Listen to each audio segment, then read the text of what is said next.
Hey everybody, it's Angie and welcome to Hot and Flashy. In today's video, I wanted to talk about menopause again. I keep coming on and talking to you guys about menopause because my menopause journey is always ongoing. And every time there's a new update or something new has happened, I want to let you guys know what I'm doing, what I've found out, so that I can help you guys to better understand your menopause journey, to better be able to figure out what you're going to do about your menopause, if anything, because the decisions that you make today about your menopause will affect your health for the rest of your life. And this is a fact that I was unaware of until very recently. Like most women out there, I had really no idea what menopause was, what it meant for my body, what it meant for my actual physiology, what it meant for my mental state, what it meant for my bones, for my heart health, for everything. All I thought was that menopause was the end of being able to create another human, being reproductive, and that I would go through some hot flashes, and after a certain amount of time, whether it was going to be 5 years or 10 years or 20 years, it was going to be over. I would be on the other side and everything would be fine. Well, I've come to find out that menopause is really so much more than that. And the main thing that I've found out is that it's really, really important not to bury your head in the sand about this, because while a lot of people say, it's natural, you should just let it happen, it's nature taking its course, I'm not 100% sure that that will help me to make the best decisions regarding my medical health in the future. Once you're a postmenopausal woman, you're going to live hopefully another 20 or 30 or maybe even 40 years.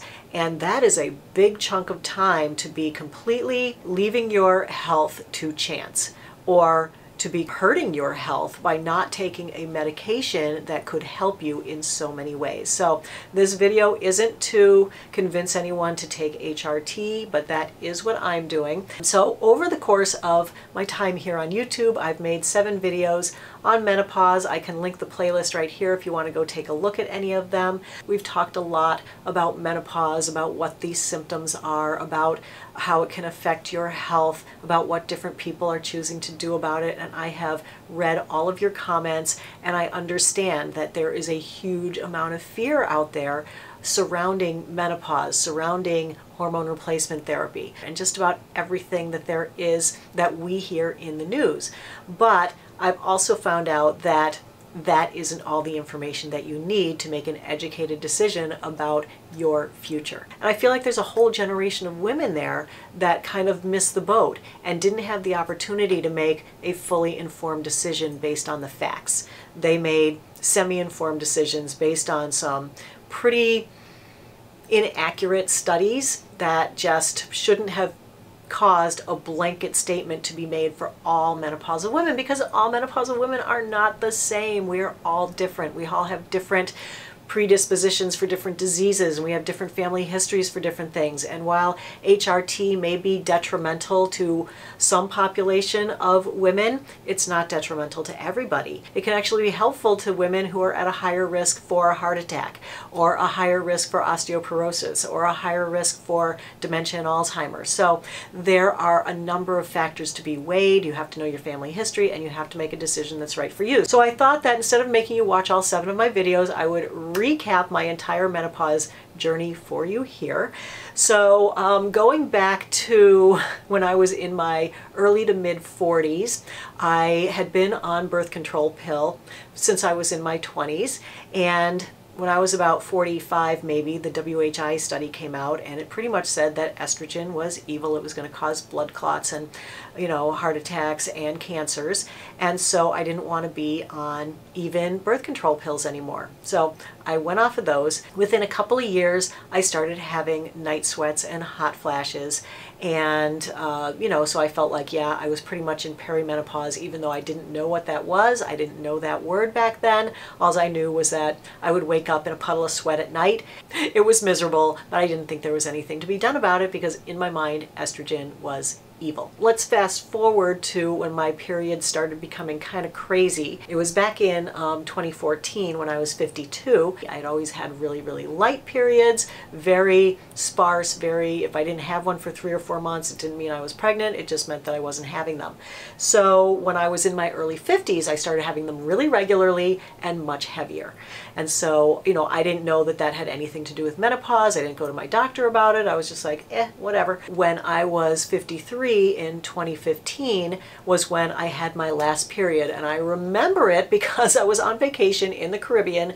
I hadn't had one for like 6 months. Of course, I didn't bring any tampons or pads or anything.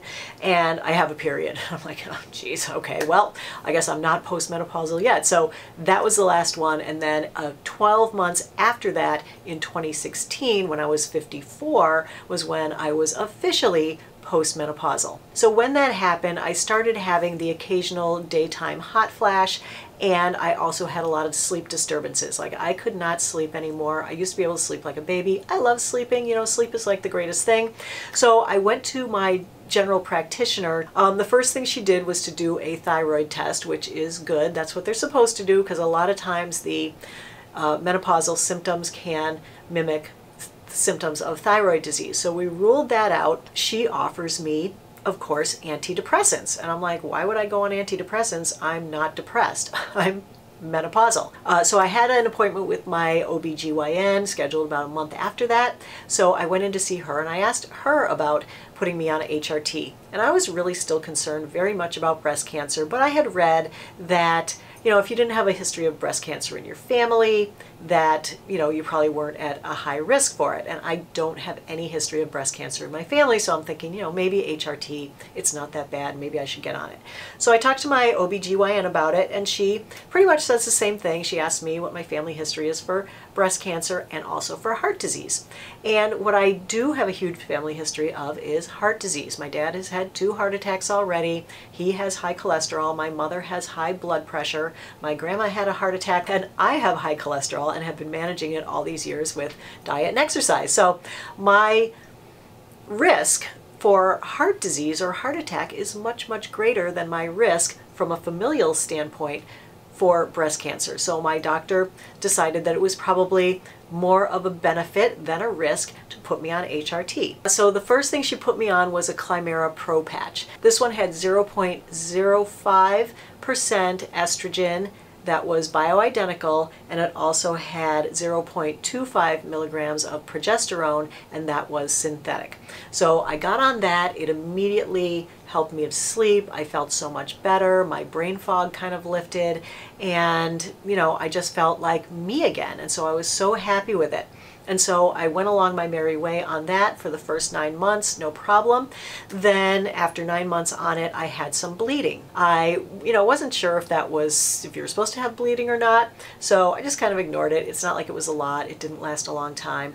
But the next time I went in to see my doctor, since it was only 3 months away, I went in for my next yearly OBGYN visit, and I mentioned that I had had some bleeding a couple of months ago. They said that, it can be a problem if you have some bleeding, or it can just be that we need to adjust your dosage of the HRT. So then they had to do a uterine biopsy because bleeding can indicate a cancer or an abnormality with the uterine lining. So they had to do a biopsy that day, but she pretty much assured me that she didn't think that it was anything and that she thought it was just that we needed to adjust the hormone levels. So then she called in a new prescription to reduce the estrogen that I was on down to 0.0375. So at that point I had a 0.0375 estradiol patch, and then I was taking progesterone orally at night. So I was on this for another whole year.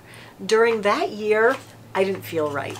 It wasn't enough to help me sleep. I was down about an hour a night on my sleep, and I had brain fog all the time. I just couldn't think right, and I was walking around thinking there was something wrong with me mentally. I literally thought that I had early onset Alzheimer's, even though it doesn't run in my family, because it was beyond just walking into a room and forgetting your keys.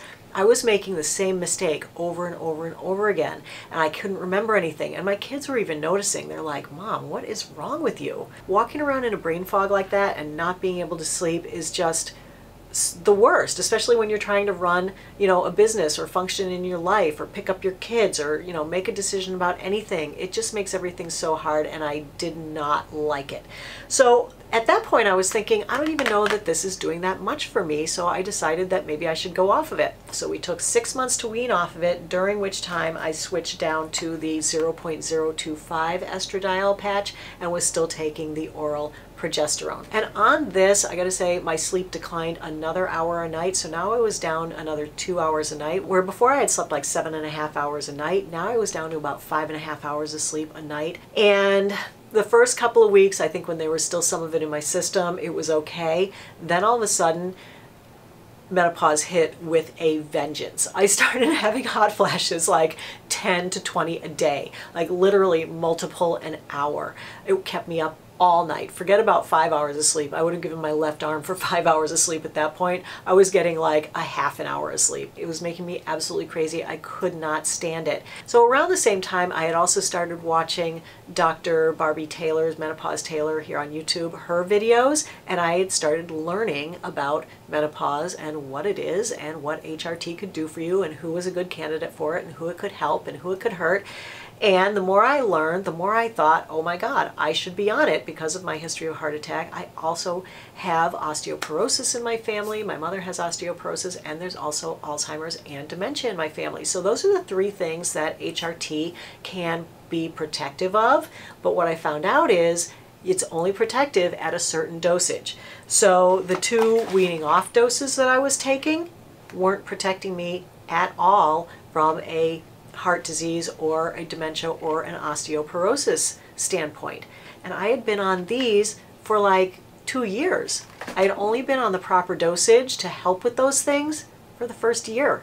So now I had wasted 2 more years of my menopause not being on the right dose of HRT to do what I apparently needed it to do, but I didn't know that I needed it to do that. All I thought was that it was helping me sleep and helping me to not have hot flashes. And this is the key, is that the medical establishment acts like menopause is just hot flashes and lack of sleep and being cranky, right? It's so much more than that. It is everything. So you need to educate yourself on everything that menopause means to your body. And I will link Dr. Taylor's videos below, as well as a couple of books that I read, as well as a podcast that I listened to. At that point, I had done 2 weeks of not being able to sleep at all, having the hot flashes, and I was desperate to get back on HRT. So I call up my doctor's office, and of course she's on vacation. And the doctor that's covering for her does not want to put me back on, and she wants me to wait until my doctor comes back. So I'm like, oh my God, I am freaking out. Fortunately, my doctor had called in. She put me back on, but she put me back on the lower dose. She put me on a combi patch that was the 0.0375. So I had to call right back up and say, nope, that's not the dosage I want. I want the 0.05. And I thought, if she's going to fight me on this, I am going to switch doctors. I was not messing around with it anymore. By that time, I had the information. I was armed with the information to actually affect my own health. And I was now a menopause warrior who was going out there and getting what I needed for my life and taking the bull by the horns, being the advocate for my own health. And so I explained the whole thing to her. And guess what? She's a reasonable person and she's educated and she knows all this stuff that I'm telling her. She was shocked that I knew it. And she was like, wow, you've really done your research. I'm like, yes, I have. And she goes, okay, so we're going to put you on this combi patch. And she said there's a higher level of progesterone one that might help with the bleeding that you had before, which is the combi patch. It's the 0.05 estrogen and the 0.25 progesterone. I immediately started having bleeding with this patch. The paperwork that came with this, though, it said that you would have bleeding on this and not to worry about it. So I wasn't concerned, but it was annoying because it went on for like an entire month. And then it would stop for a week and then it would start again. But by that point, I had had a one-on-one consultation with Dr. Taylor, Menopause Barbie from here on YouTube. She also does one-on-one consultations. She had suggested that if I continue to have bleeding on any of these patches, that one of my options would be to get a progesterone-only IUD and to just get an estrogen only patch. So I suggested that to my doctor. She said, yep, we can do the IUD. It's a great solution for you. So I went in, they inserted the IUD about, I want to say it was in October. So I've had it in there for about 2 to 3 months now. And it's just the standard Mirena one. People use it for regular old birth control, but I'm using it for menopause management because having a uterus, I still need progesterone. Progesterone protects your uterus from uterine cancer. And so if you have a uterus, you need progesterone, but you don't necessarily need progesterone flowing through your whole body.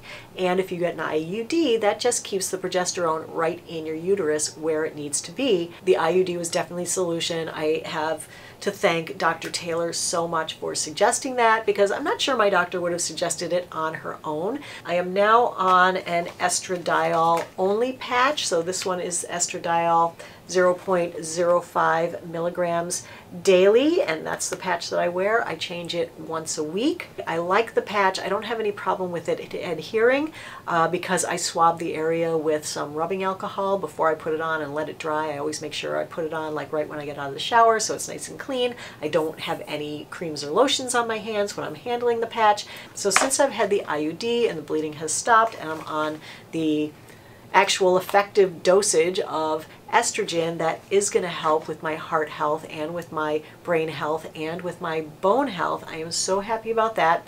But one thing that I did do in the meantime that I was not terribly happy about is I went ahead and I asked my doctor to order up a bone density test for me. And she was like, why would you want a bone density test? This is my regular GP, not my OBGYN.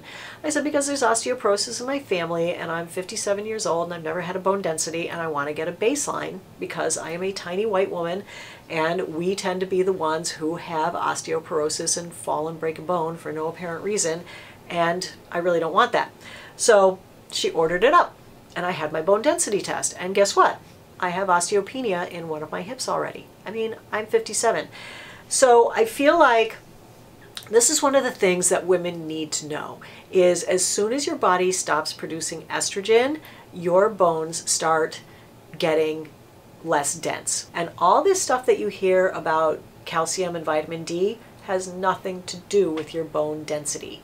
That has to do with tensile strength on the outside, I think, but it doesn't have anything to do with the density of your bones. And your bones become, you know, looking like Swiss cheese over time the longer that you're without estrogen. And so I feel like there was all those years that I was in perimenopause that my estrogen had dipped and I wasn't producing as much. I still was producing some. And then there was the year that I became postmenopausal.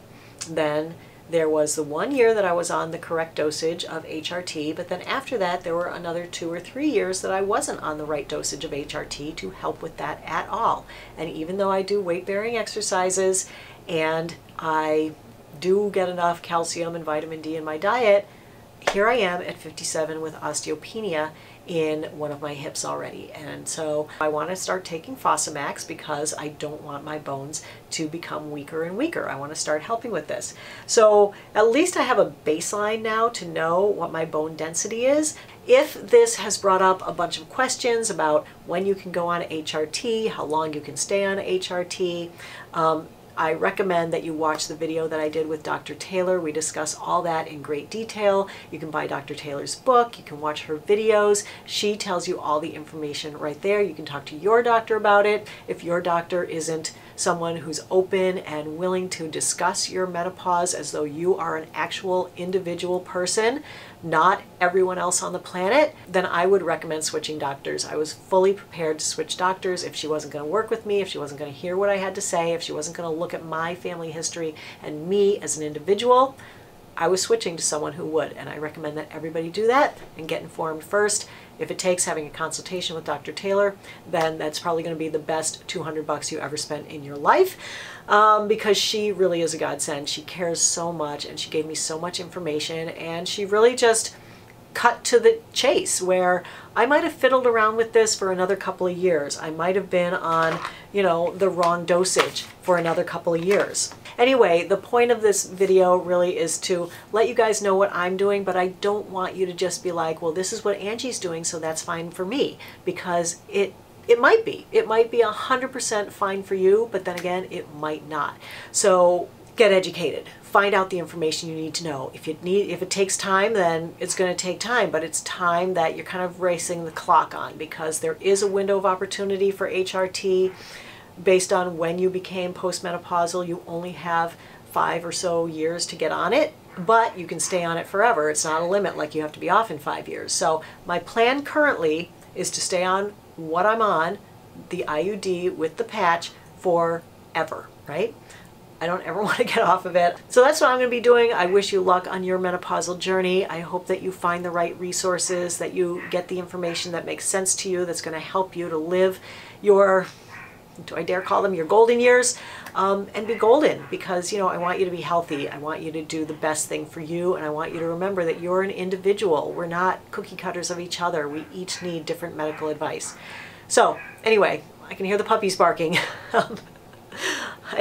I'm dog sitting 4 puppies and their mama dog, so they've been quiet for a couple of hours now while I've been recording, but I guess it's time to go play with puppies. So anyway, maybe I'll show them to you at the end of this video. I'll put in a little puppy magic here to lighten up the atmosphere, because I know this was a heavy one, but I think it's just so important. I mean, I feel like there's a whole generation that's walking around with bad information, and you really need to get the good information to know what you want to do. So anyway, that's it for today's video. I hope you found it helpful and informative. If you did, go ahead and give it a like. Don't forget to subscribe to my channel. As always, I thank you so much for your time. I really appreciate your watching.